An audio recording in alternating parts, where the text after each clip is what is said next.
Assalamualaikum warahmatullahi wabarakatuh. Mari kita buka acara kita pada pagi hari ini dengan melafazkan basmalah.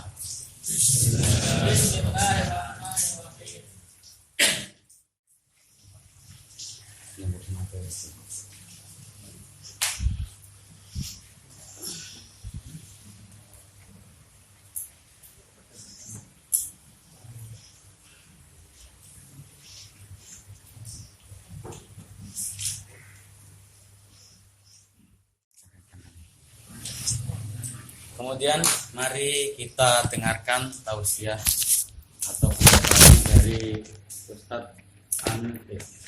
Ustaz Samsuddin Abu Mahmud. Kepada beliau waktu tempat yang disiapkan. Assalamualaikum warahmatullahi wabarakatuh.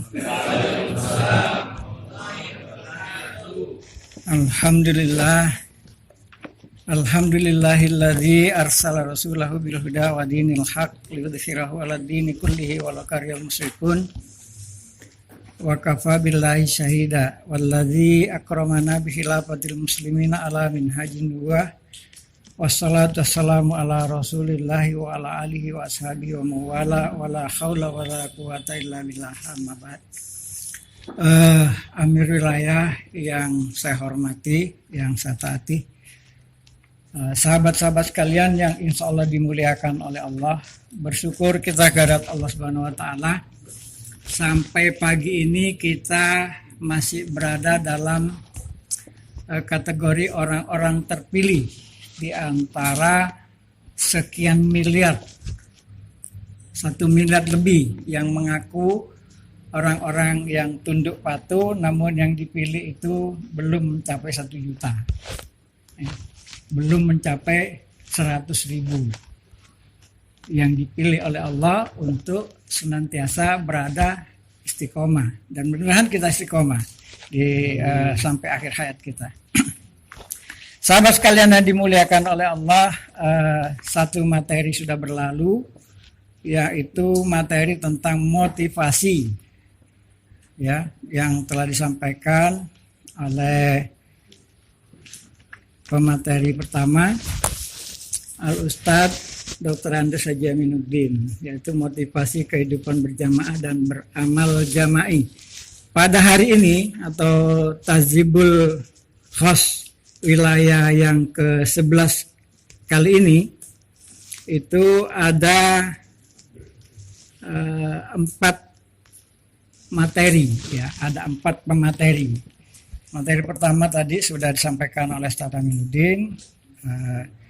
Materi kedua insya Allah hari ini, sekarang ini, yakni terkait dengan pemahaman struktural dan mekanismenya. Jadi sayang fotokopinya belum datang. Ya, bentuknya itu nanti yang akan kita jelaskan itu seperti ini.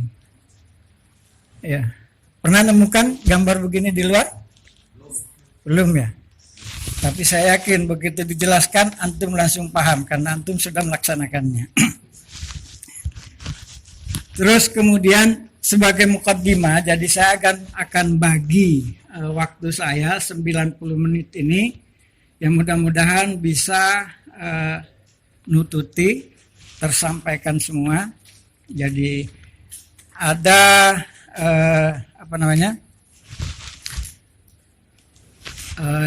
sebagai satu pengantar, dan ini sifatnya agak mendasar barangkali bagi saya ini, ya.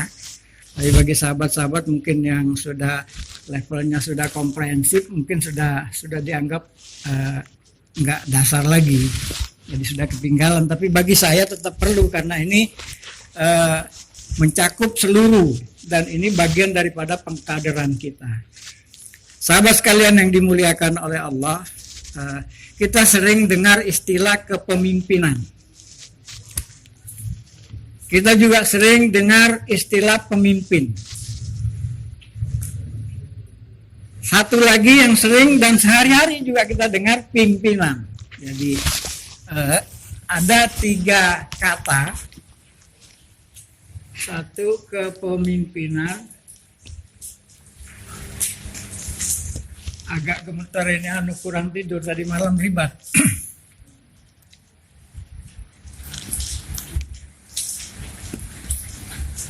Pemimpin dan pimpinan. Ini nanti akan setelahnya menjadi satu dasar untuk perlu kita pahami. Ya, karena kadang-kadang kita bisa melaksanakannya, tapi dari mana sumbernya, dari mana asalnya. Sehingga kadang-kadang di dalam perjalanan itu kita agak sulit membedakan. Ya. Fotokopinya kayaknya sudah datang, langsung dibagikan, Mas Imam.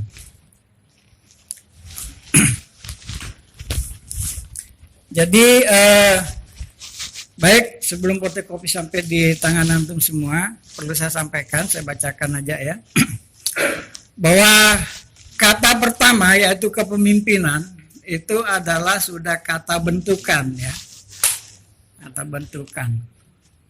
Begitu juga dengan yang kedua, pemimpin, pimpinan.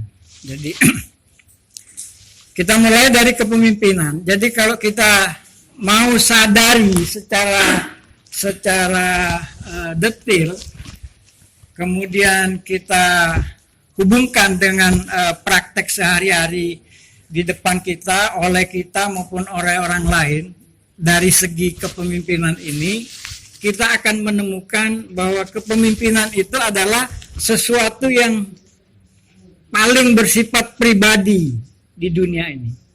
Kenapa dikatakan kepemimpinan itu adalah sesuatu yang bersifat pribadi atau sangat bersifat pribadi?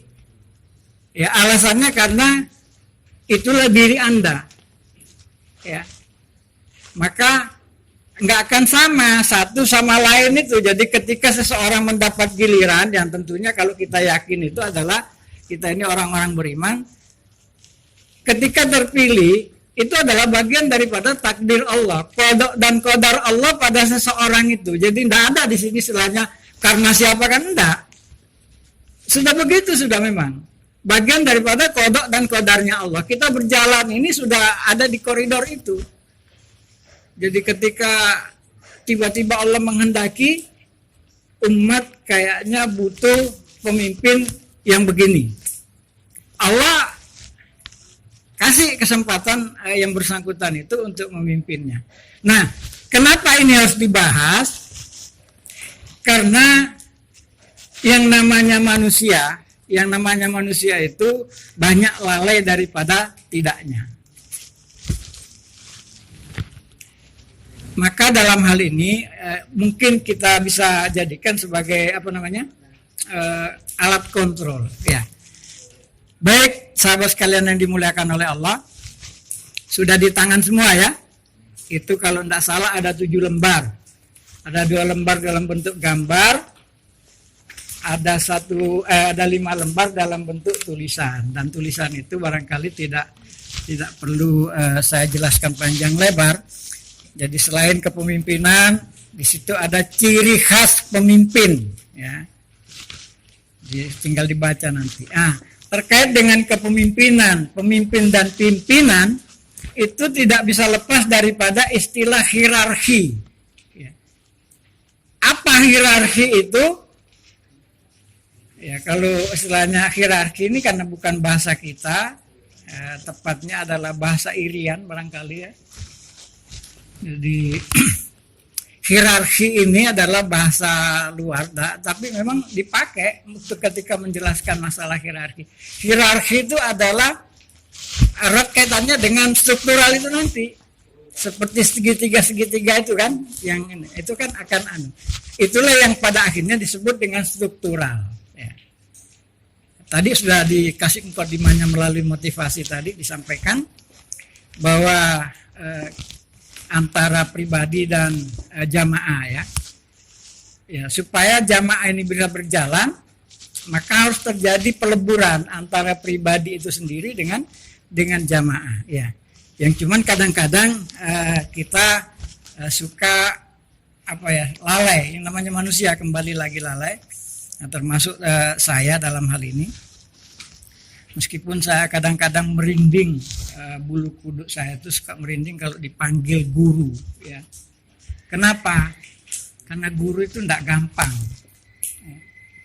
Kalau saya ini belum pantas sebenarnya sebut guru. Kenapa? Masih banyak salahnya. Karena kalau guru itu digugulan ditiru, itu falsafah orang Jawa. Begitu Pak Jenal ya? Digugulan ditiru. Artinya digugu itu didengar, diperhatikan, kemudian diikuti. Lah kalau dia banyak salahnya? Ya. Sementara kepemimpinan itu dalam Islam itu lebih banyak kepada keteladanan. Ya.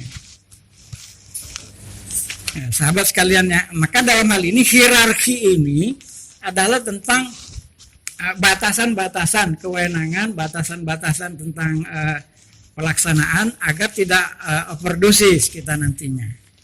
Terus kemudian ada hal yang penting juga yang perlu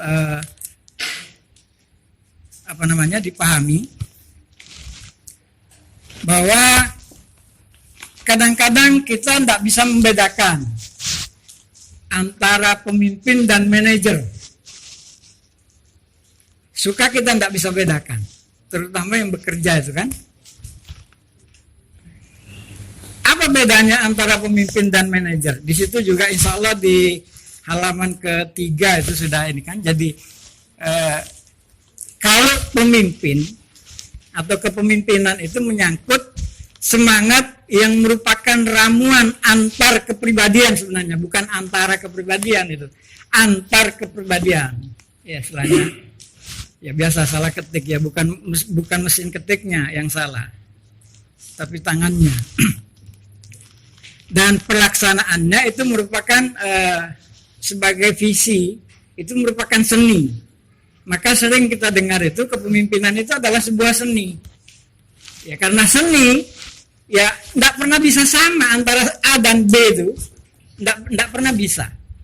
Nanti kalau sudah tergantikan khalifah kita itu dari Syekh Abdul Qadir Hasan Baraja itu digantikan oleh siapapun penggantinya yang ditakdirkan, tidak akan sama persis, paling ada mirip-miripnya, karena ini mengandung unsur seninya.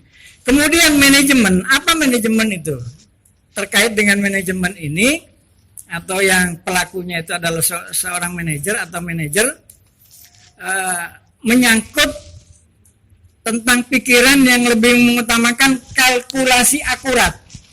Ya. Makanya manajemen itu, seorang manajer itu ketika ada pegawainya yang terlambat itu langsung tahu, terlambat 5 menit sekian potongan gajinya. Terlambat sekian menit dia langsung tahu konditnya berkurang, karena ada kalkulasi akurat yang dipakai. Nah,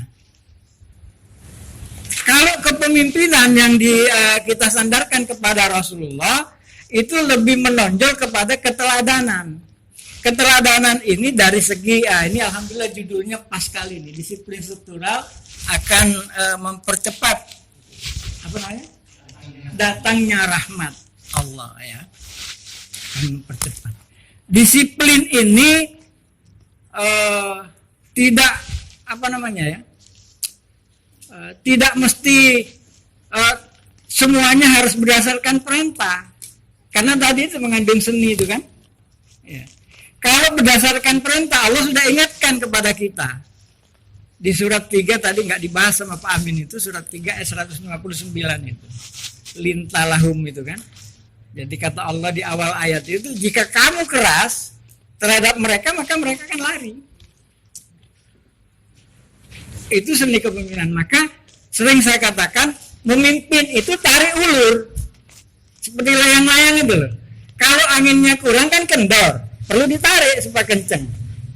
Ketika sudah kenceng ditarik, putus itu. Maka harus diulur. Ya sedikit tambahan ini ya. Terus kemudian kalau kita lihat manajer itu adalah perlu, tapi pemimpin mutlak adanya. Ya. Maka ada satu hal juga yang kemarin saya coba angkat sebagai status di Facebook saya itu, yaitu kepemimpinan adalah penggunaan kekuasaan secara cerdas dan peka.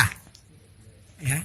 Posisi Anda tidak memberi Anda hak untuk memerintah, tanda kutip. Ya.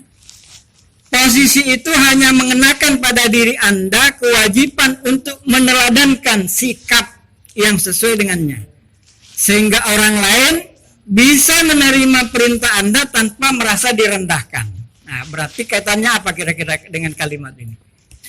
Adab. Ya. Maka dalam berstruktur itu perlu kita istilahnya pertimbangkan hal seperti itu. Ya baik, sahabat sekalian yang dimuliakan oleh Allah, sekarang buka gambar itu. Ya.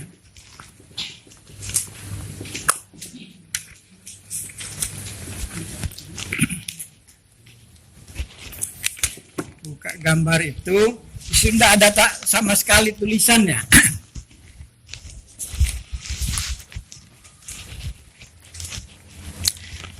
Kalau ini bagusnya saya gambar ya.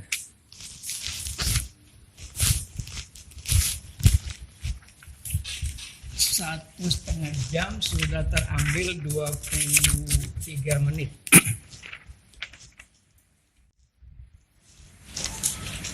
Ini sebenarnya sudah pernah saya sampaikan itu, cuman lama ndak tersampaikan. Nah sekarang kita sampaikan lagi. 3, 4, 5, di bawahnya itu ada ini.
Oh iya.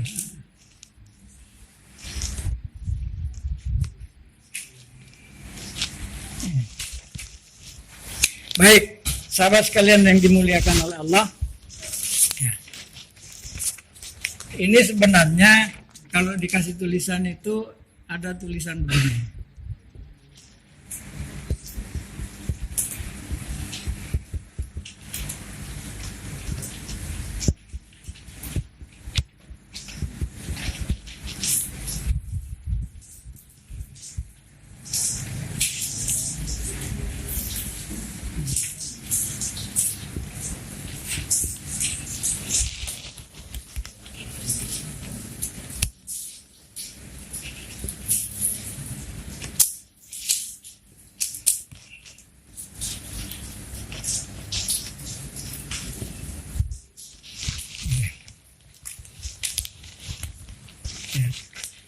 Kebagian semua ya tadi ya.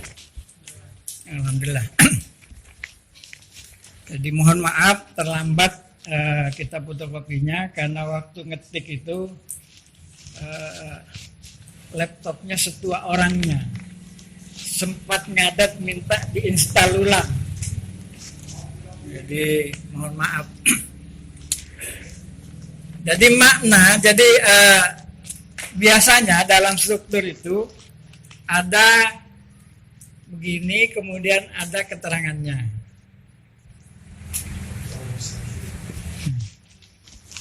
Apa kira-kira yang nggak putus-putus itu apa keterangannya? Yang ini. Garis komando, garis amru, ya. Terus bagaimana tanda panahnya? Garis komando atau garis perintah itu? Hah? Satu arah dari atas ke bawah, ya. Khalifah, katakanlah di sini khalifah. Khalifah itu bisa saja langsung perintah ke umat. Dilarang nggak? Enggak. Khalifah bisa saja langsung perintah ke umat. Jangankan khalifah, Allah itu langsung itu. Ada kan? Siapa yang mengatakan ku anfusakum wa ahlikum naro? Allah. Kepada khalifah apa kepada seluruh umat? Seluruh umat. Langsung. Ya. Ini harus dipahami karena sangat mendasar ini. Kalau enggak kita pahami ini nanti keliru kita. Yang di sini bisa naik mananya itu dalam bentuk tidak putus-putus kalau enggak paham. Ya. Terus kalau setengah-setengah mahamnya itu nanti adab enggak berlaku, maka akan lahir pemimpin-pemimpin tidak berakhlak. Dan itu pantang dalam jamaah. Enggak boleh. Ya. Khalifah biasanya ini kenapa ada di tengah juga? Ini di tengah ini garis komando apa garis apa? Garis komando. Jadi kalau seperti ini itu berstruktur, artinya secara hierarki struktural turun. Khalifah misalnya contohnya ada terkait dengan kebijakan yang harus dikeluarkan satu ketetapan tentang pendidikan yang bernaung di bawah sistem kekhalifahan kaum muslimin. Itu khalifah tidak langsung ke umat. Maka berjenjang satu. Siapa yang diperintah? Wazir beliau. Wazir tarbiyatu wa ta'lim. Kalau perlu perintah turun dalam rangka menyampaikan kebijakan dan ketetapan itu. Nah. Biasanya kalau sudah diperintahkan turun begitu, sudah ada bekal tertulis, ya, sudah ada bekal tertulis. Artinya ada ketetapan yang memang sudah ditetapkan oleh khalifah secara tertulis, perlu penjabaran secara detail dan merata kepada pelaku-pelaku yang ada di struktural. Kenapa harus detail dan merata dan istilahnya sama semua? Karena di sini dihindari adanya salah tafsir. Bahaya kalau amru tanda panah yang tidak putus-putus ini terjadi multi tafsir, ribut kita. Ribet. Dan itu akan menyangkut lagi kepada adab dan akhlak berstruktur. Contoh, kemarin yang dibawa oleh Rois Tarbiyah wa Ta'lim Pusat itu ada surat kan? Semua ikut loh dalam penjelasan ininya. Surat nomor berapa?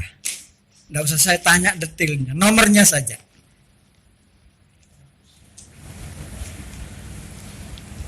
Nomor berapa Pak Amin? Pak Amin dampingi. Al-Maidah.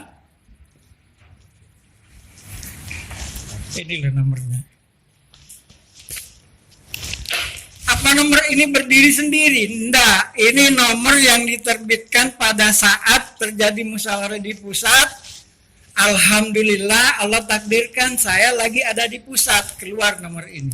Hasil musyawarah tentang perintah awal tentang donasi kepada pendidikan yang bunyinya adalah tiap-tiap petugas khalifahan dari pusat sampai kepada kemas'ulan itu wajib menjadi donatur tetap pendidikan minimal Rp1.000 per bulan. Yang per hari di surat ini nanti diganti minimal Rp1.000 per hari kepada seluruh petugas. Ada poin-poinnya. Poin ketiganya itu sempat saya tanyakan kemarin. Poin ketiganya apa kata ketetapannya di situ? Poin ketiga tentang warga.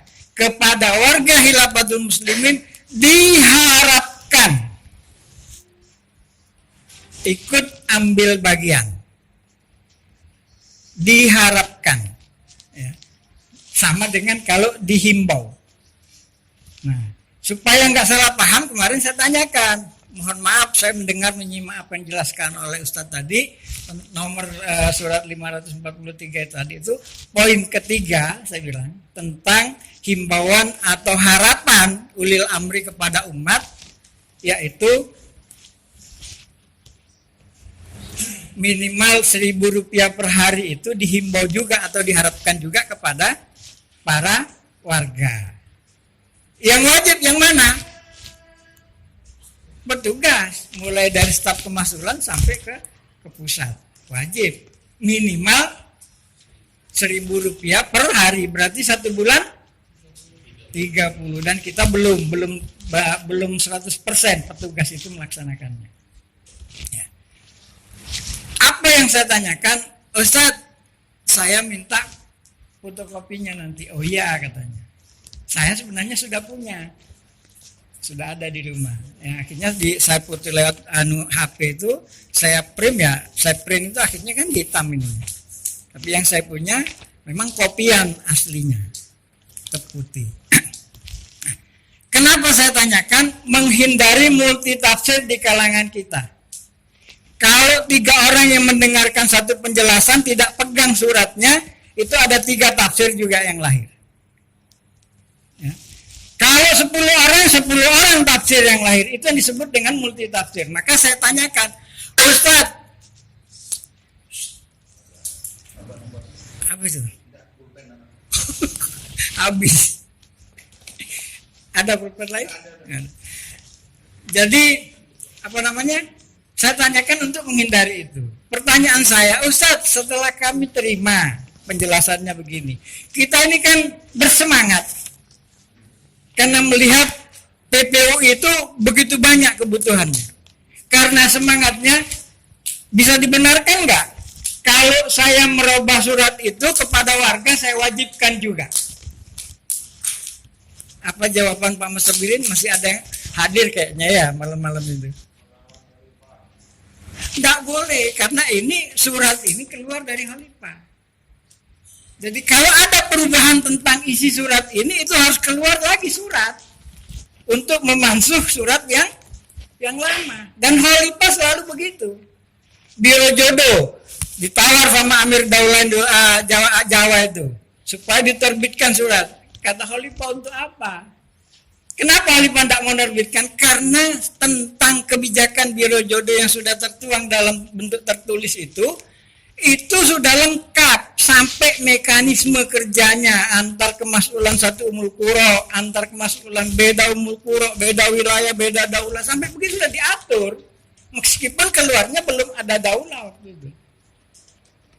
Nah, ini tentang pemahaman ini baru terkait dengan, jadi ini kaitannya kebijakan atau ketetapan itu yang terkait mengandung unsur amru atau perintah itu ya seperti itu tadi. Ya. Terus bagaimana dengan umat? Ya.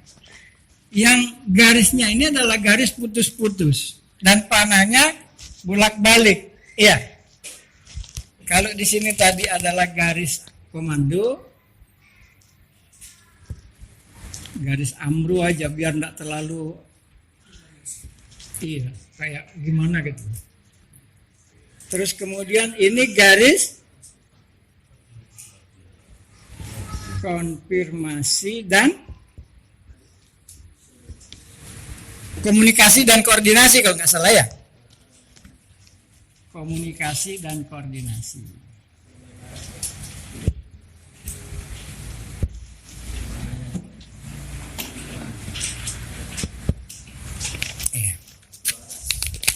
Dua arah. Komunikasi. Ada keputusan mas'ul kepada umat. Boleh nggak umat bertanya?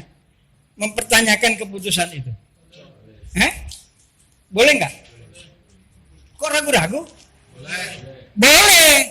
Kemana? Umat ada keputusan. dari mas'ul turun ke umat. Umat merasa sesak dadanya menerima kebijakan dari mas'ul tadi.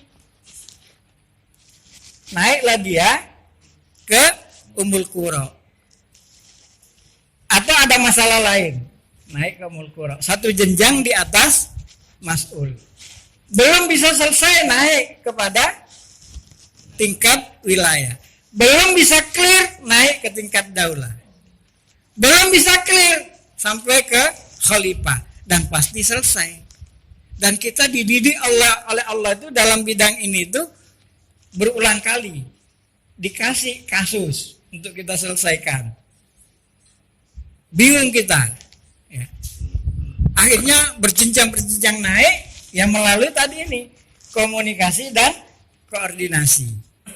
Begitu sampai akhirnya kadang khalifah turun langsung, kadang khalifah perintahkan yang di sini, kadang khalifah perintahkan di sini. Ya. Terus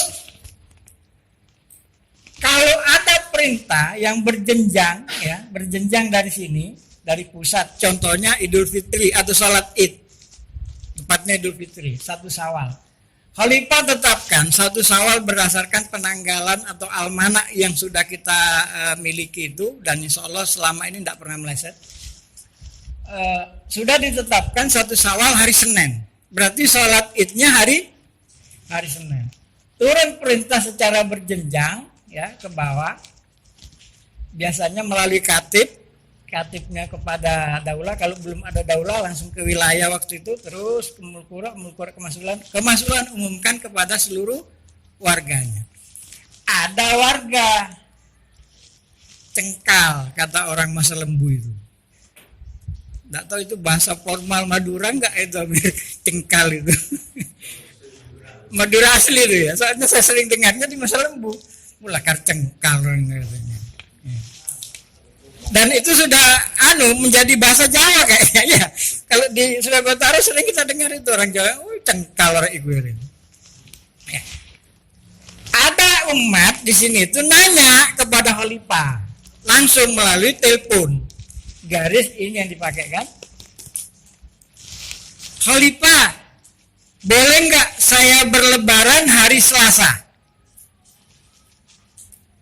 Coba perhatikan pertanyaannya.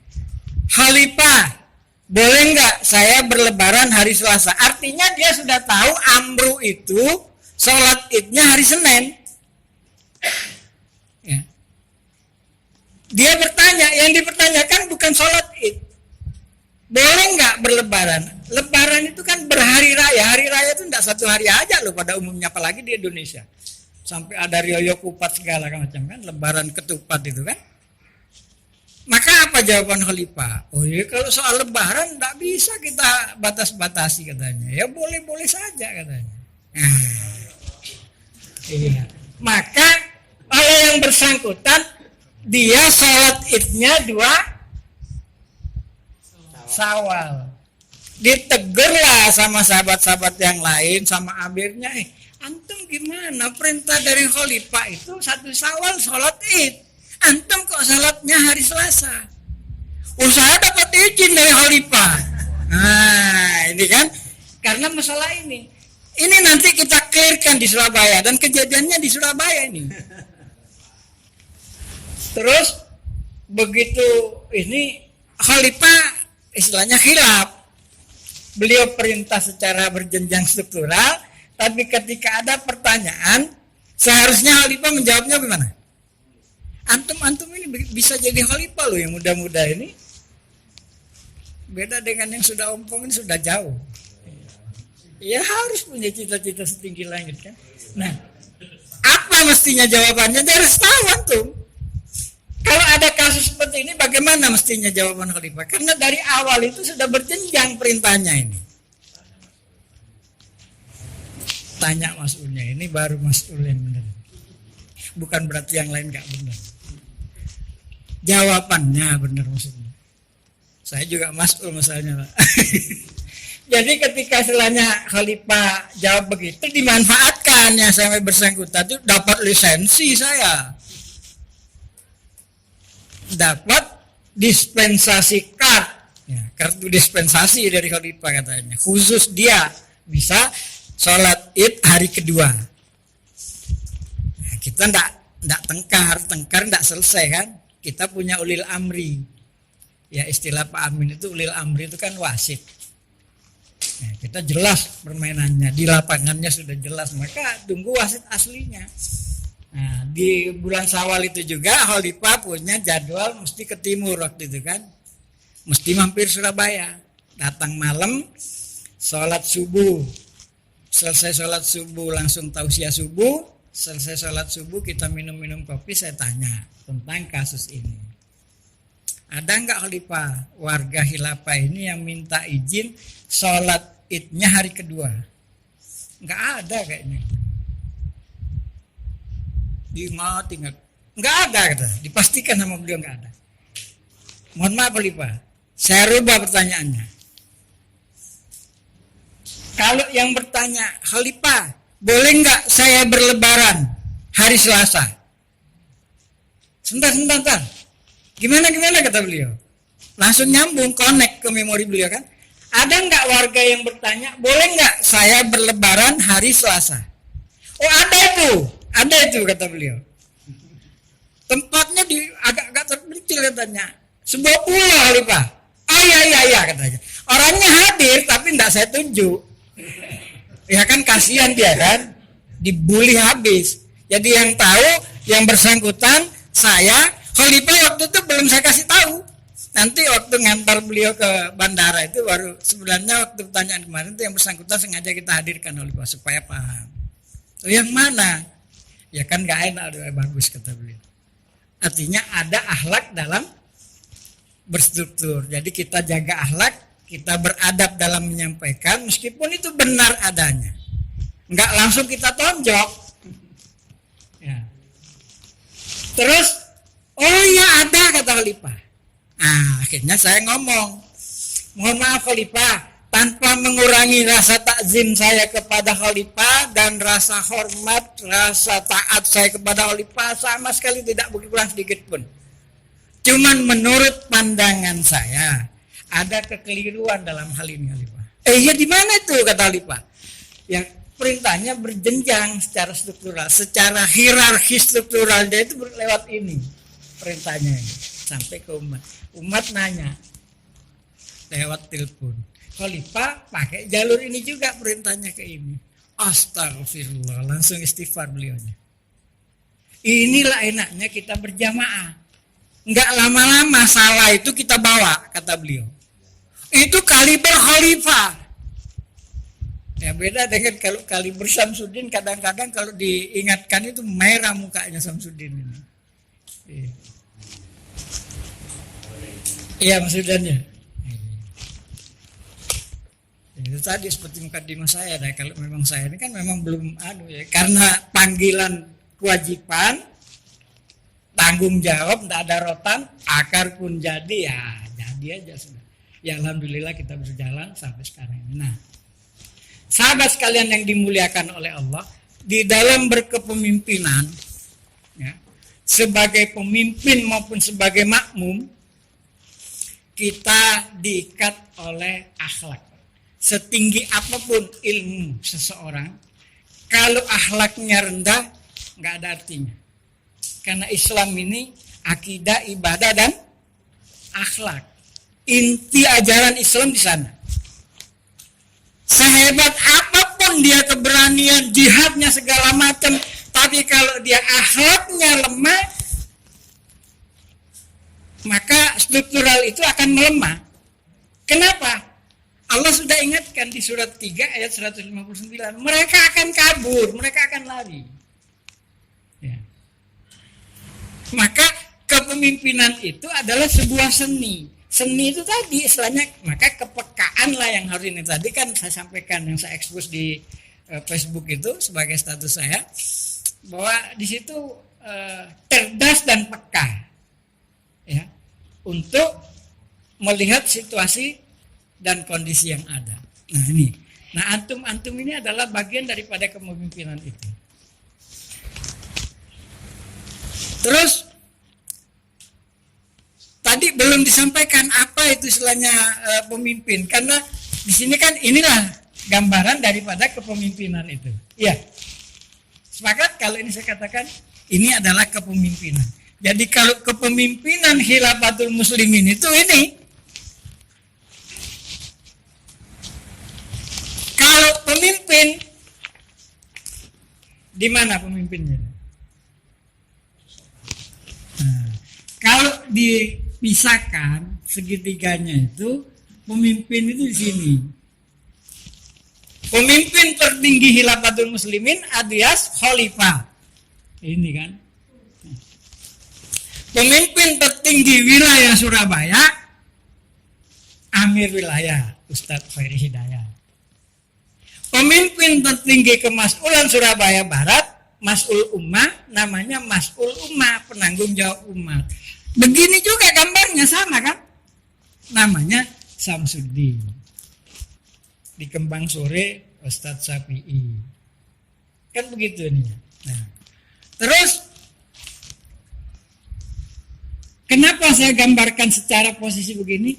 Pemimpin itu kalau dibahasakan sebuah tontonan atau sebuah gambaran peragaan, itu adalah pelakon. Lakon itu. Jadi dia adalah sebagai pelaksana daripada sebuah posisi. Dia pelaksana dari sebuah posisi, itulah pemimpin. Nah, sudah mulai beda kan dengan kepemimpinan tadi.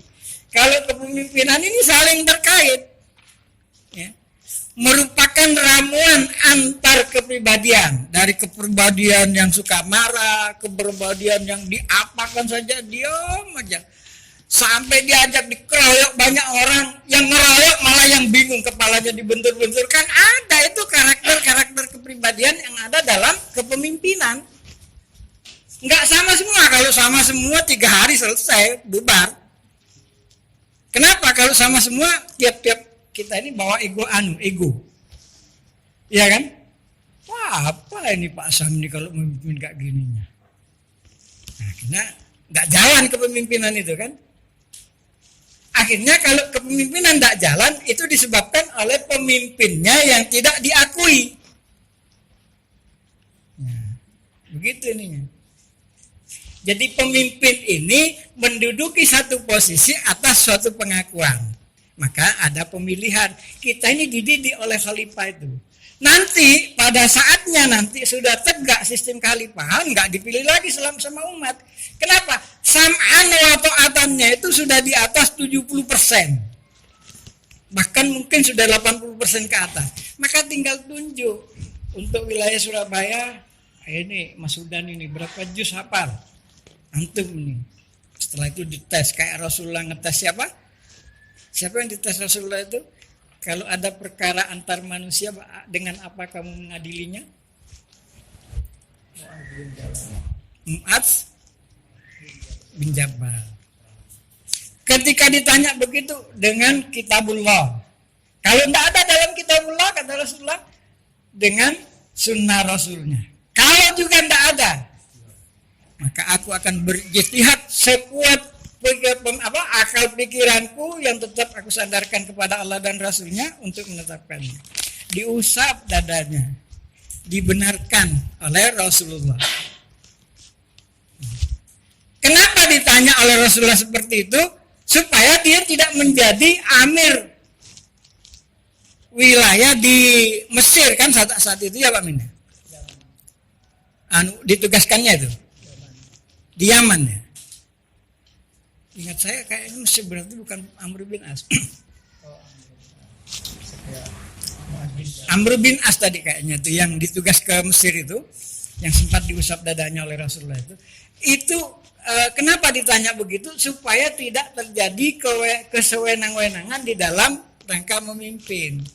Bahkan sampai satu saat nanti itu ada seorang yang setelah wafat Rasulullah itu, ketika menguasai satu wilayah, artinya dia memang ditempatkan di sana, mau membangun sebuah masjid besar, di depannya ada rumah Yahudi. Itu mau digusur. Datanglah si Yahudi itu mengadu kepada khalifah siapa saat itu? Umar bin Khattab. Umar bin Khattab enggak berceramah panjang lebar, enggak. Ambil sebilah tulang itu ditulis, digaris dengan pedang, lurus. Ini bawakan. Bingung yang dikasih. Ya sudah bawakan, dia paham nanti itu. Artinya dia ingin diluruskan, ngeluruskannya itu bekas pedang. Sehingga dia menggigil melihat gambaran yang disampaikan itu, maka dia segera. Tidak jadi digusur itu. Yahudi loh itu. Rahmatan lil alam itu mesti akan terpancar. Kalau berjalan, akidah, ibadah, dan akhlak tadi. Mesti. Tapi kalau salah satu akan tertinggalkan atau tergeser atau tertinggal, mesti akan pincang.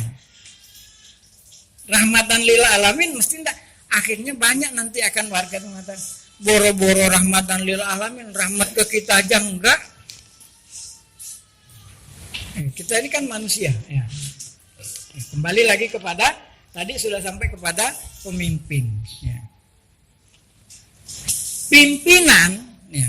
Nah, satu istilah lagi, kan itu kan ada. Tapi sebenarnya sudah ada anunya itu. Sudah ada penjelasannya. Pimpinan ini tidak mesti menjadi pemimpin dia. Dalam materi ini siapa pimpinan di majelis ini?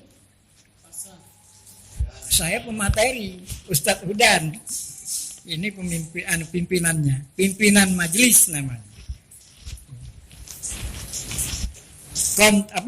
Apa istilahnya tuh? Temporer, sifatnya itu temporer. Itu pimpinan. Secara gambaran-gambaran singkatnya begitu. Ya. Baik, sahabat sekalian yang dimuliakan oleh Allah, sampai jam 10:35 saya. Oh, masih banyak. Ya. Nah, terus kadang manusia itu lengah, khilaf, ya, bersalah, bukan bersalah ya. Saya menggunakan kata-kata itu istilahnya dalam hal ini supaya kita bisa memahami kalau bersalah itu sudah berurusan dengan disalahkan. Bersalah bisa mengandung unsur sengaja. Tapi kalau tersalah sama dengan kepleset. Salah urut kata Pak Amin tadi itu. Ya. Ada khilaf. Lebih tepatnya adalah khilaf. Kita manusia itu tempatnya khilaf itu. Di dalam berstruktur ini, bukan hanya di wilayah Surabaya, di seluruh yang ada struktur seluruh, bahkan seluruh secara internasional, termasuk di Afrika kan sudah ada struktur itu. Struktur kemas'ulan. Yang langsung komandonya langsung ke pusat. Garis koordinasinya ke Daulat Timur. Itu yang ada di Afrika. Maka kita sering tersalah atau tepatnya khilaf itu karena semangat kadang-kadang. Ya. Saya dulu karena saya memang tidak punya rujukan, artinya jauh dari keilmuan, terpaksa harus jadi amir wilayah yang periode pertama itu 3 tahun. 3 tahun. Terus yang kedua kemarin ini 2 tahun ya. Mudah-mudahan tidak ada lagi. Berakhir di sini mudah-mudahan. Sudah tidak ini lagi. Karena kita harus dorong yang mudah-mudahan ini semakin ke depan.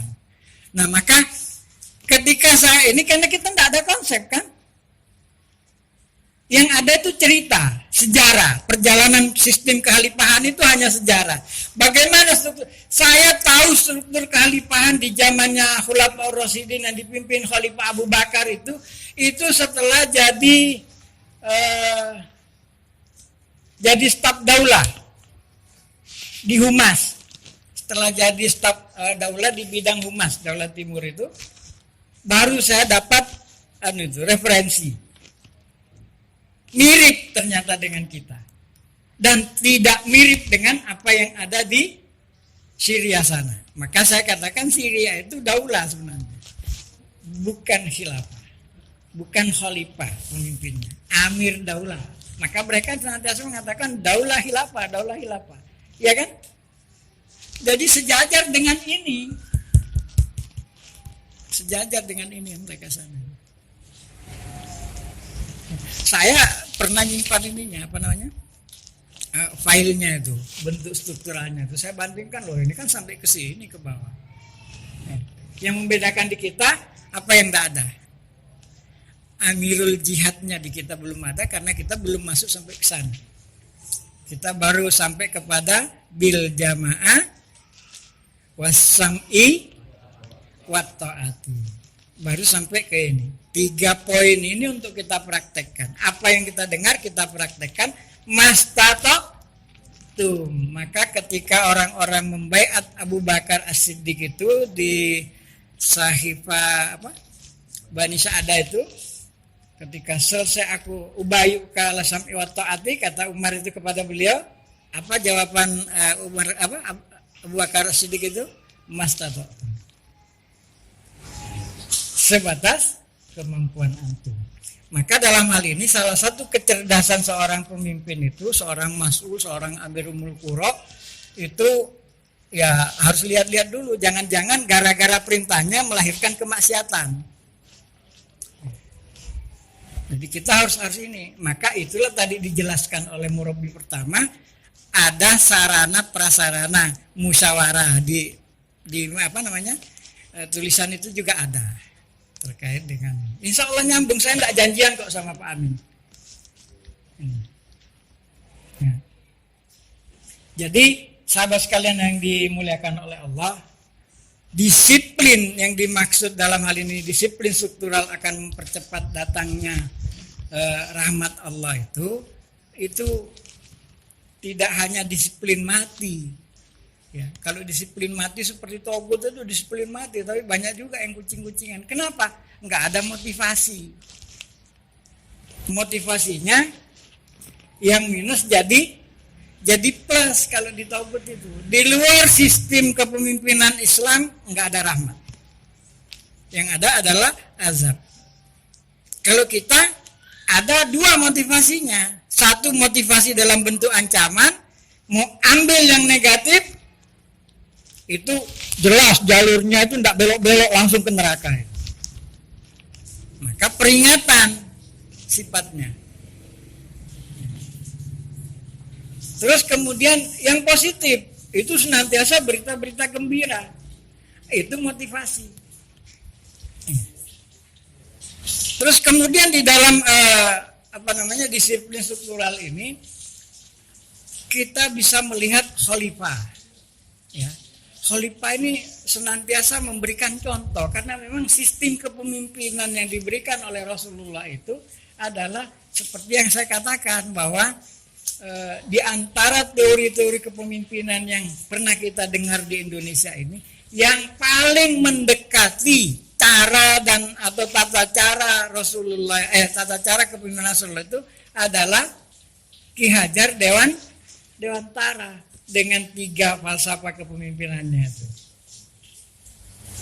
Ing ngarso sung tulodo, ing madya mangun karso.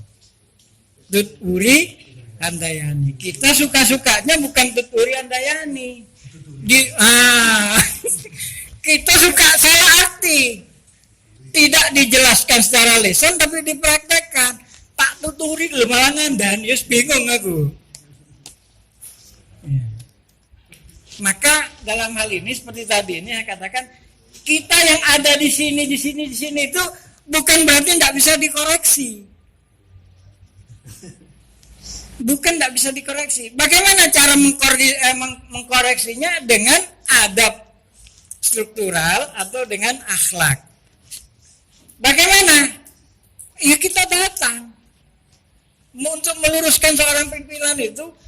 Ya kita, waduh, santai ini pimpinan sudah berapa bulan saya mau ada ini islah dengan Amir ini, kok nggak bisa. Udah sampaikan aja di forum, tetap nggak bisa. Saya pernah menyimpan satu permasalahan kepada Amir Daulah. Itu saya tunggu setiap ketemu itu nggak bisa, minta waktu 10 menit itu loh, padat terus acaranya. Susah. Sampai tertunda sampai 1 tahun. Selesai di sini. Ketika saya minta, saya mohon waktunya 5 sampai 10 menit, Amir, ada apa Pak? Penting kan? Bagi saya penting, mungkin bagi Amir enggak. Karena ini akan mengarah kepada keikhlasan saya dalam beramal jama'i. Apa itu Hasan? Ya saya tidak sampaikan di sini, nanti saya sampaikan belum tuntas, datang ikhwan yang lain dan saya tidak mau dengar, tidak mau didengar yang lain, karena ini masalah saya dengan Amir, tidak ada hubungan dengan yang lain. Saya minta di atas, akhirnya saya naik di atas itu, berdua. Langsung cepat, ayo sudah sampaikan. Saya bilang ada kata-kata Amir, saat itu saya pikir-pikir Amir mengeluarkannya tidak berpikir. Langsung spontan. Benar saya bilang, apa yang Amir sampaikan itu benar. Cuman tidak memenuhi syarat beradab. Saya sama Amir lebih dulu saya lahir di dunia, meskipun ilmunya dan kedudukannya lebih tinggi Amir. Saya sampaikan secara detail. Selesai Mir, sudah pulang saya. Sekarang saya dekatkan kepala saya. Amir mau tempeleng saya sudah ikhlas. Amir mau tonjok saya sampai pingsan sampai besok pagi baru saya bangun, silakan. Saya ikhlas menerimanya. Disambut dengan tangisan dan alhamdulillah sampai detik ini beliau itu seperti adik kandung, menganggap saya itu sebagai kakak. Sampai kalau ada masalah keluarga saja itu kadang ke pamannya itu belum nyampaikan, tapi ke saya itu sudah curhat. Begini bahasa mana. Jadi menganggap sebagai kakak. Itu dalam rangka hubungan timbal balik ini tadi. Nah inilah yang harus kita ciptakan. Kalau ini tercipta, ini akan tercapai. Karena akan lahir saling kasih sayang. Bukan sayang dongkol, enggak ada. Itu yang paling kita khawatirkan. Yang satu merasa menyayangi, yang satu dongkol karena enggak pas. Momentum kadang-kadang menentukan. Maka dalam hal ini timing menyampaikan sesuatu itu perlu kita pikir masa-masa ya. Sahabat sekalian yang dimuliakan oleh Allah. Jadi sampai di sini antum bisa paham? Ya. Artinya apa yang saya sampaikan tadi yang terakhir kalimat-kalimat terakhir itu tentang adab dan akhlak itu di dalam kitab berstruktur ini. Tetap menggunakan dalil, cuman saya bahasa Arabnya itu memang sudah menyerah saya kalau suruh lafal Arabnya. Ada kan hadis Rasulullah yang mengatakan bagaimana berhubungan dengan yang muda, bagaimana dengan yang sejajar, bagaimana kita dengan yang lebih tua. Ada nggak contoh-contoh dari Rasulullah tentang tiga hal itu? Kepada yang muda, kepada yang sejajar, dan kepada yang lebih tua. Sering saya bilang, cuman saya kemampuan saya tadi batasan keilmuan saya itu tidak saya miliki sebagaimana keilmuan dimiliki oleh Ustadz Amin, Ustadz Abdul Hayy. Jauh saya di bawah beliau itu. Maka saya hanya punya pemikiran ingin mendapatkan itu. Akhlak itu dibagi akhlak kepada Allah, akhlak kepada Rasul, akhlak kepada ulil amri, akhlak kepada sesama. Kalau kita berbicara tentang akhlak dalam struktural, akhlak kepada pimpinan, akhlak kepada sesama petugas, akhlak kepada struktur di bawah kita, akhlak kepada umat, akhlak kepada keluarga, kepada anak kita, kepada keluarga kita atau saudara kita yang belum menjadi warga khilafah, itu semuanya akhlak. Kadang-kadang tanpa dakwah tapi kelihatan akhlak kita bagus, dia bagus ajarannya ini. Banyak itu yang kayak gitu loh. Tidak mendengarkan dakwah tapi dia datang berbaiat. Ini ajaran yang bagus ini. Karena dakwah Islam itu, dakwah Islamnya ini, dakwatul haq bil haq itu menyeluruh sifatnya. Ya. Jadi insya Allah dalil-dalilnya tadi bisa dilengkapi. Jadi antum-antum ini adalah generasi-generasi penerus daripada struktural kehalifahan. Nah, sabab-sabab ini itu perlu kita adakan satu kegiatan. Nah, saya biasanya kepada yang muda itu berusaha mensejajarkan diri. Jadi kalau dengan Mas Hudan bilang, ya, kenapa saya tidak panggil Dik Hudan, Nak Hudan, padahal saya sudah tidak punya gigi. Ini tidak ada yang bertanyakan. Ada tujuannya supaya tidak kaku. Hudan dengan saya tuh tidak kaku, tidak terjadi kekakuan. Karena Mas Hudan, gimana hi ini. Artinya ada upaya pendekatan. Tapi kalau tidak biasa, terus kemudian tiba-tiba hujan karena merasa sudah ini terjadi lonjakan over. Bisa nggak terjadi? Bisa. Sam, aku belum ini. Nah, itu gimana itu?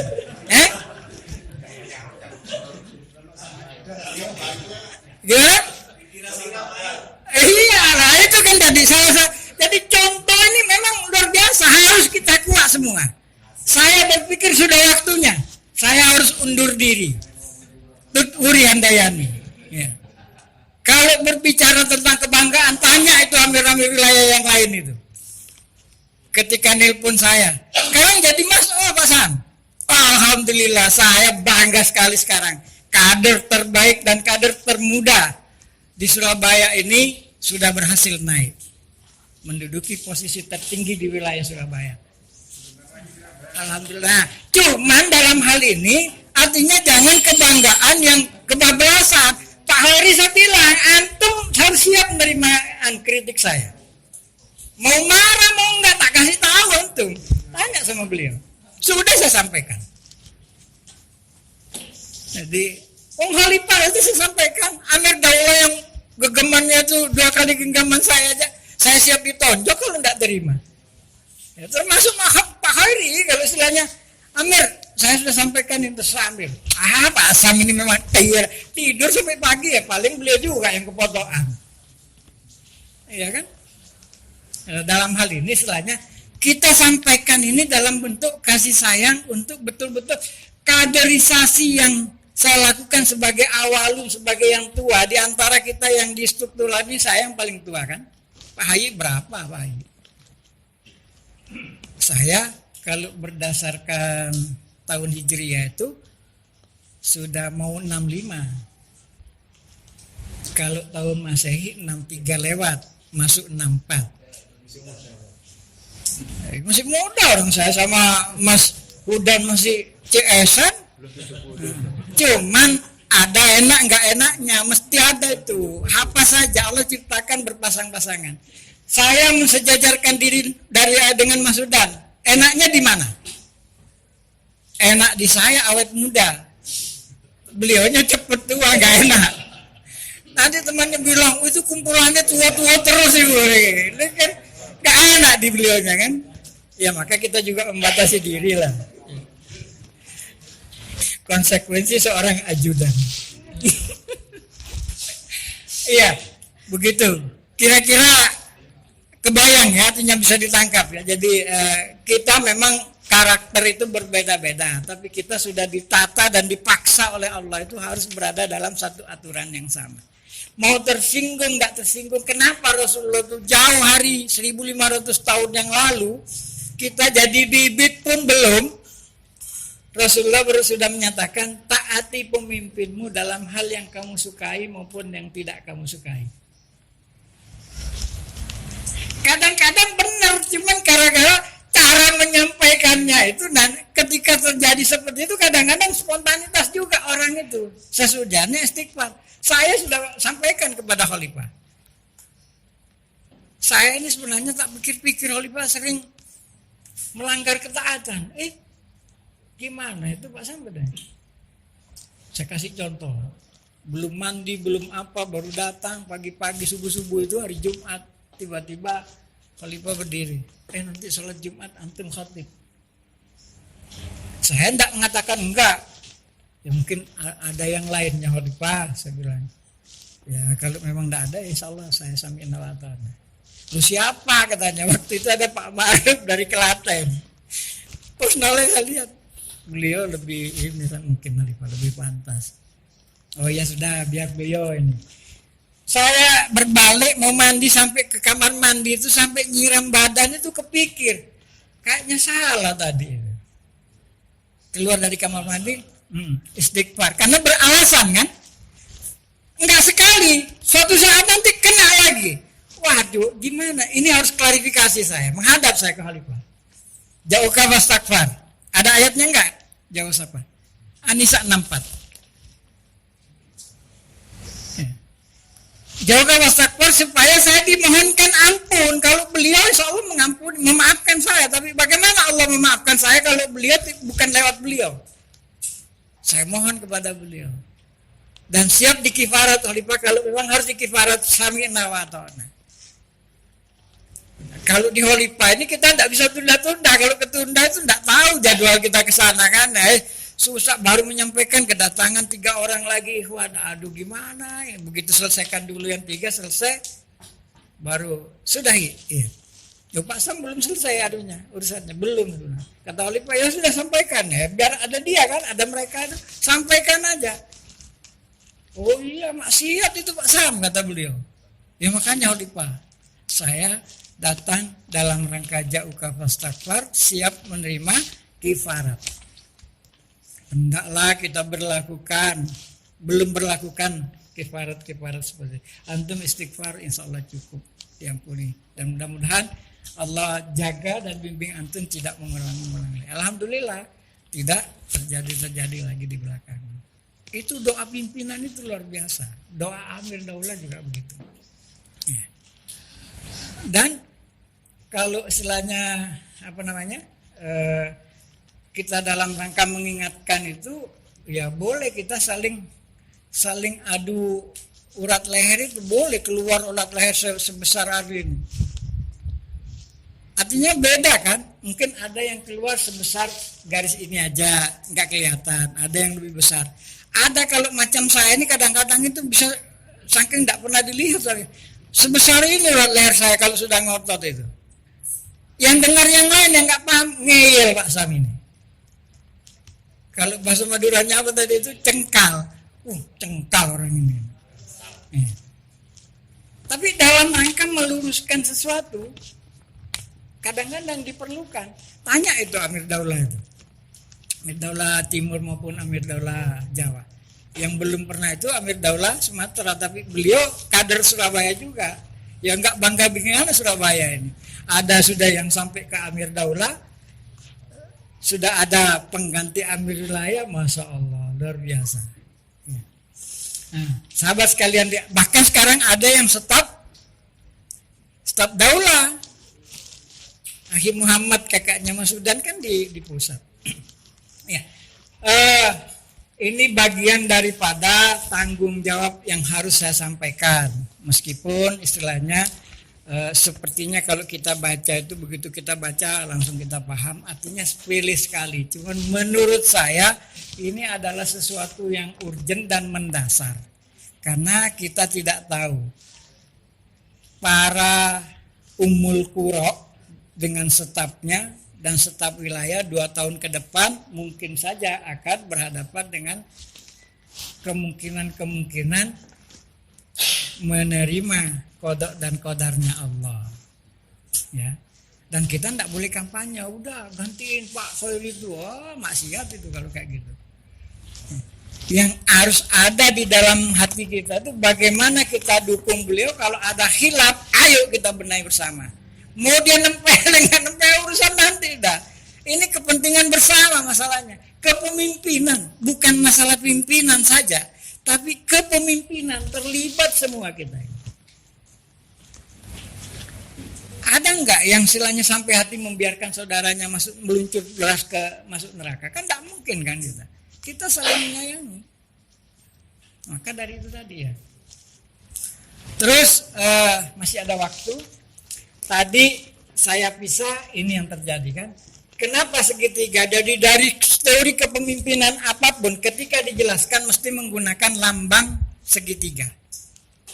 Karena sistem piramid, makin ke atas makin sedikit. Terus perlu juga saya jelaskan di sini, di masing-masing ini kan di Daulah itu istilah staf itu sama dengan pusat. Wazir atau wizaro itu di dua-duanya sama istilahnya. Ke bawah ini kismun, ini juga kismun. Ini juga kismun. Tapi jarang kita sebut kismul malia di kemasulan, itu lebih banyak kita petugas Baitul Mal atau lebih sering begitu. Sebenarnya sama ini. Nah, di sini ada berapa orang karena sistem penyusunan struktur di kita itu bukan dari atas tapi dari bawah. Munculnya kepemimpinan dari atas. Khalifah pertama di bumi ini siapa? Dulu mana rakyatnya sama khalifahnya? Khalifahnya dulu. Belum boro-boro rakyat, istri aja nggak ada. Dicipta sebagai khalifah sama Allah. Terus sekarang ada umat pengikut Nabi Muhammad mengatakan, khalifah mana wilayahnya? Mana tentaranya? Itu orang tidak nyadar, dikira kali khilafah khalifahan itu mulai dari Indonesia. Khalifah Nabi Adam itu, Nabi Muhammad dan nabi-nabi yang lain dianggap bukan khalifah barangkali. Mas kan tidak sadar dia dengan bertanya begitu. Kita yang sudah tahu, cemen ini orang pertanyaan yang kadang-kadang tidak perlu dijawab, pertanyaan kayak gitu. Kalau kata Gus Baha itu, kadang-kadang ada pertanyaan itu yang tidak perlu dijawab. Kenapa? Karena dia sudah goblok, mau mendikte kita. Kalau kita ikuti didikte kita jadi goblok juga, kata Gus Baha. Ya, itu bukan hadis. Kadang-kadang begitu. Saya lihat iya benar ini. Kadang-kadang terasa. Nah, maka di pusat itu ada Katibul Khalifah, ya kan? Ada apa namanya? Wazir bidang malia, dibagi di dalamnya ada dua, bidang infak dan bidang zakat. Terus kemudian ada lagi wazir bidang wakaf yang sekarang lagi sakit stroke. Kita doakan nanti mudah-mudahan beliau segera disembuhkan oleh Allah dan bisa beraktivitas kembali di jamaah. Beliau adalah Ustadz Tamrin Wahab, sedang kena stroke. Terus ada humas muasalatil ijtimaiyah, ada tarbiyah wa ta'lim. Tarbiyah wa ta'lim itu punya staf juga sekarang. Terus ada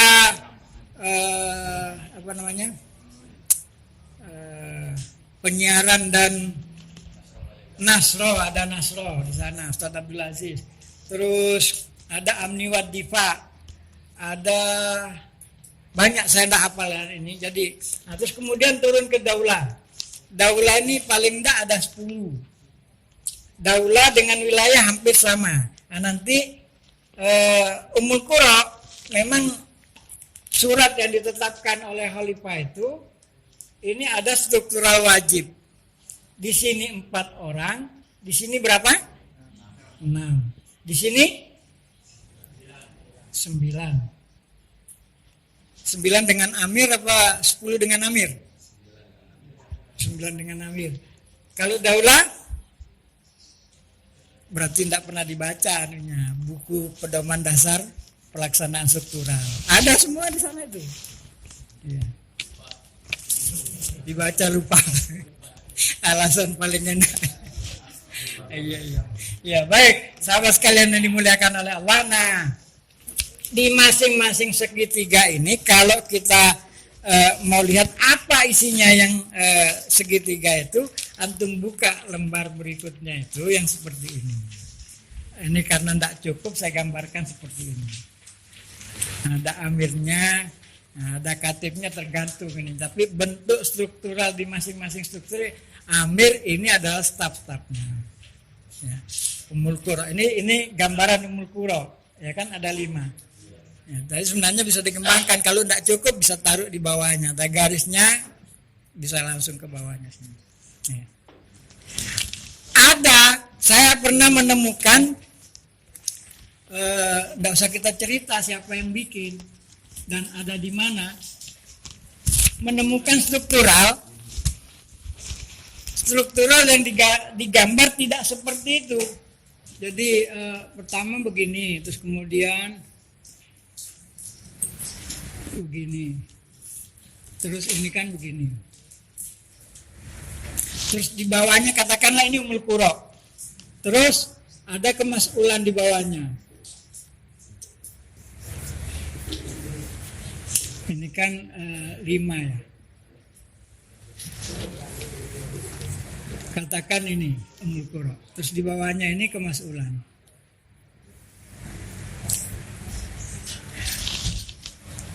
Kalau menurut sahabat-sahabat sekalian, garis komando dari Ummul Qura kepada kemas'ulan ini gimana? Ditarik dari, ini kan begini. Ditarik langsung dari sini ke sini atau boleh begini? Kalau begini gimana? Katakanlah ini katib. BM HM. Terus Amni, satunya lagi apa? TWT. Ummul Qura ini. Kalau gambarnya begini gimana kira-kira membacanya? Berarti masuk ada kewajiban untuk taat kepada KKT. Salah apa benar? Salah. Karena staf itu tidak punya kewenangan amru. Ingat, staf tidak punya hak untuk memerintah. Kalau staf akan diberikan hak perintah, itu ada perintah dari amirnya. Contohnya, Rois Tarbiyah wa Ta'lim harus turun sampai kepada struktural yang menjadi anak angkat, yang menjadi bapak angkat daripada BPUI. Ada kewenangan yang diberikan, tapi tidak boleh melebar dari itu. Ya sebatas itu saja yang boleh disampaikan. Ada batasannya. Dan dia beliaunya tidak bakal harus begini. Ini ada dari khalifah itu begini. Jadi hanya menjadi penyambung lidah daripada khalifah atas amru khalifah yang harus sampai ke bawah. Jadi begitu. Paham kira-kira ya? Ya. Insyaallah kalau Surabaya, insyaallah.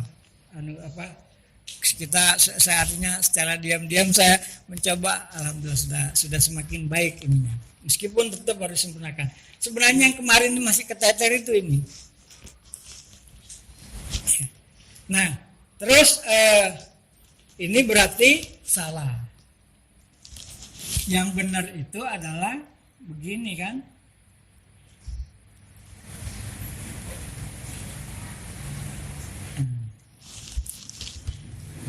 Jadi perintah amir ini sejajar dengan perintah amir kepada stafnya dengan perintah kepada mas'ul. Begitu mestinya pemahamannya.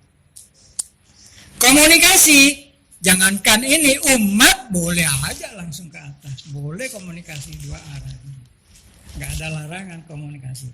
Tapi ketika berkomunikasi, kadang-kadang karena kita tahu masalah, ya, jadi ada sering contoh itu, jadi sebenarnya saya ini orang nggak berilmu, datang seorang ustadz berilmu dia kan, hebat ilmunya, LCMA sudah banyak lah. Banyak titelnya.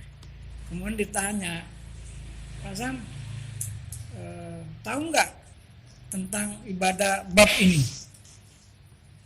Meskipun saya tahu adabnya, bagaimana jawabnya?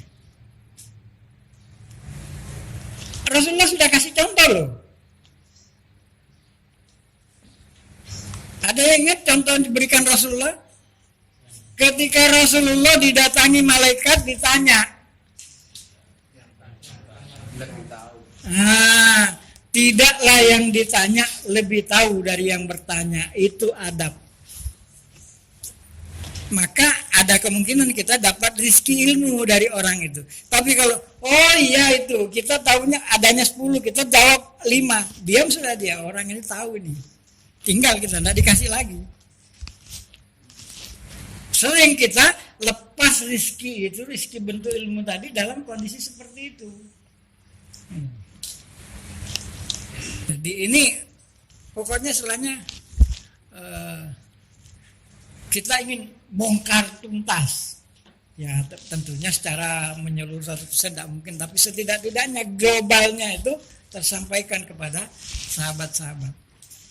Dan saya berharap tidak berhenti di sini keilmuan ini, coba dikembangkan. Ya. Dikembangkan. Sekarang narasumber itu banyak. Baik, sahabat sekalian yang dimuliakan oleh Allah, bahwa ini adalah praktek ini secara satu segitiga Ini yang di atas ini 1 segitiga juga.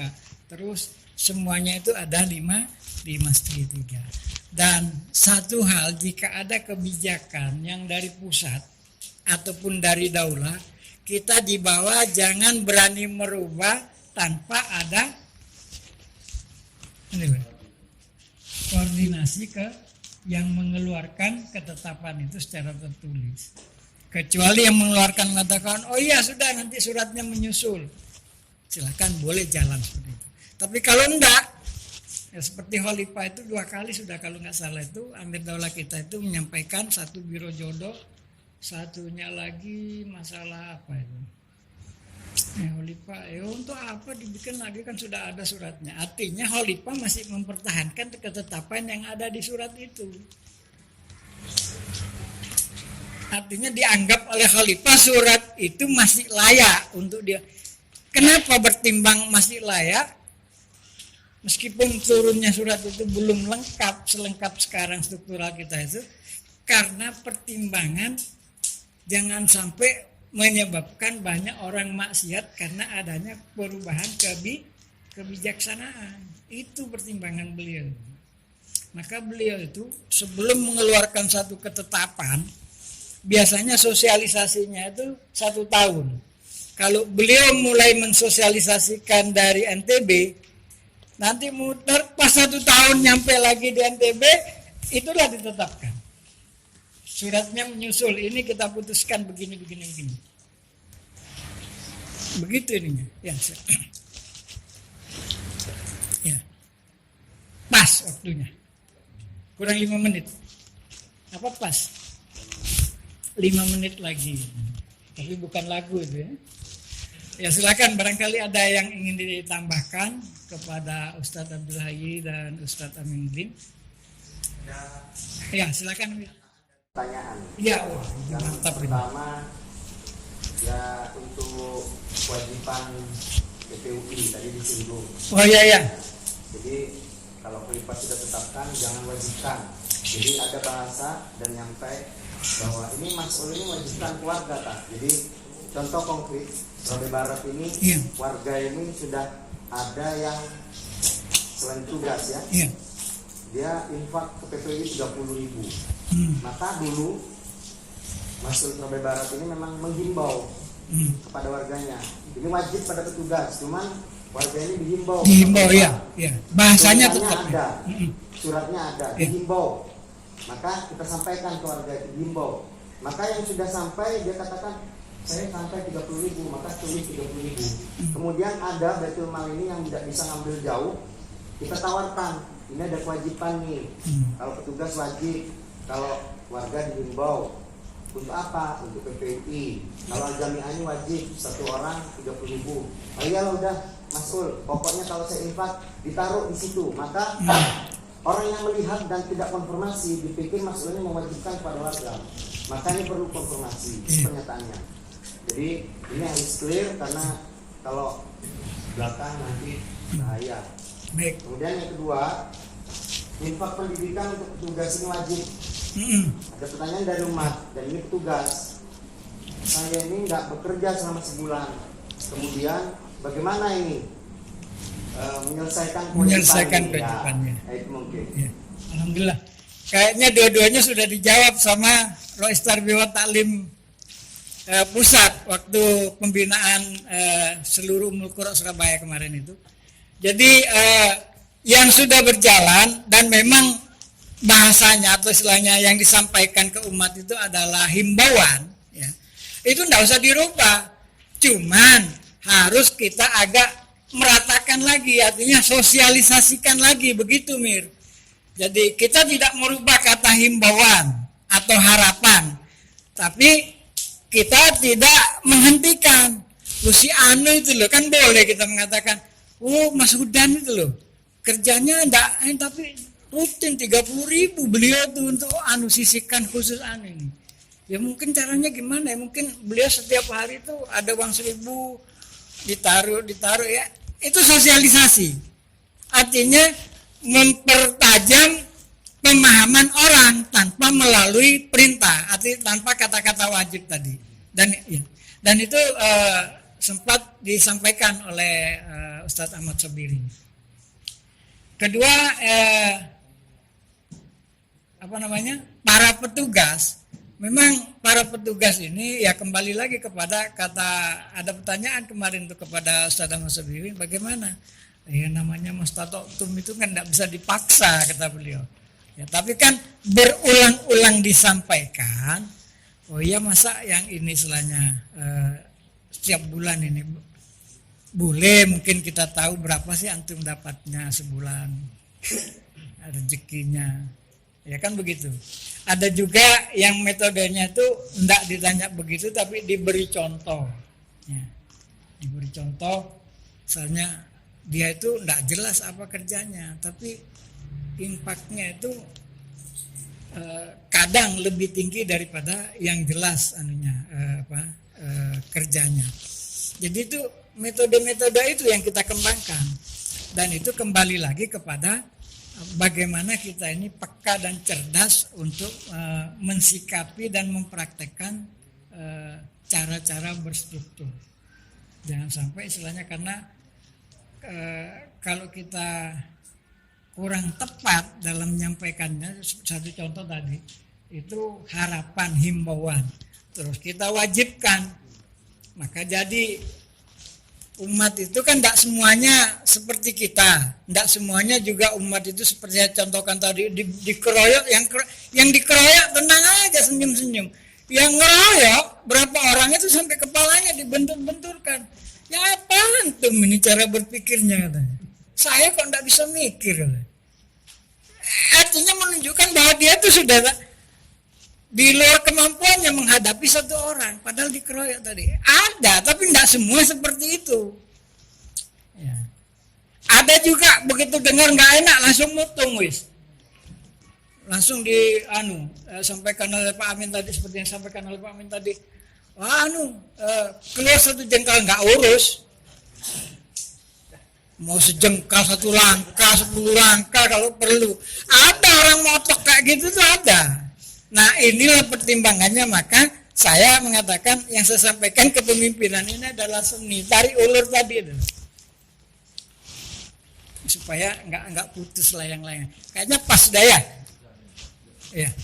Baik, sebelum saya serahkan kepada pimpinan majelis, saya tentunya berkewajiban mohon maaf yang sedalam-dalamnya, dengan harapan maaf setulus-tulusnya dari sahabat-sahabat sekalian.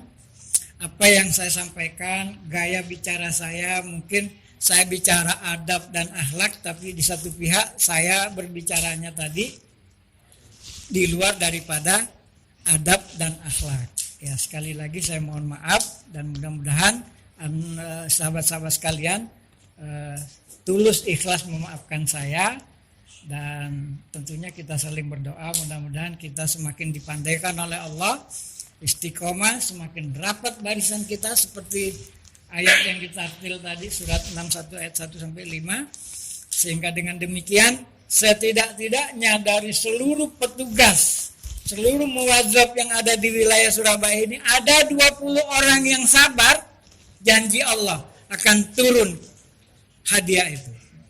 20 orang yang sabar.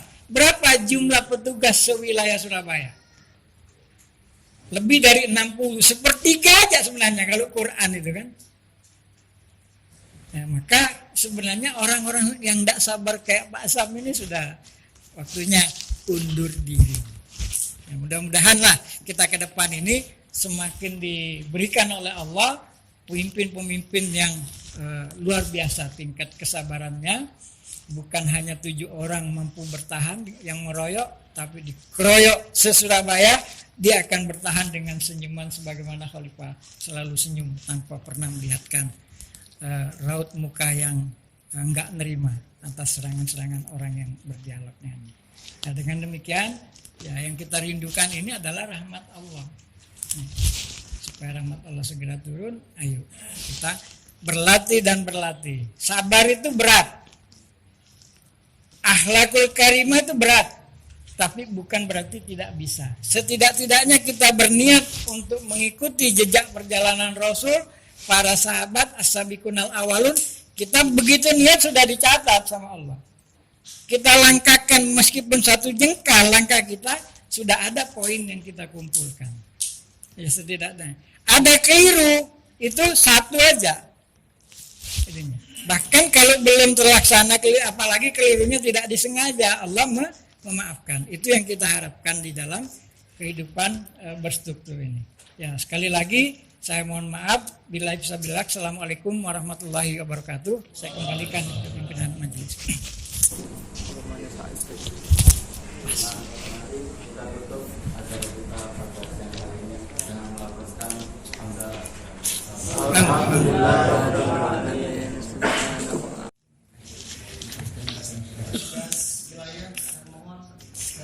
Ini punya saya ya.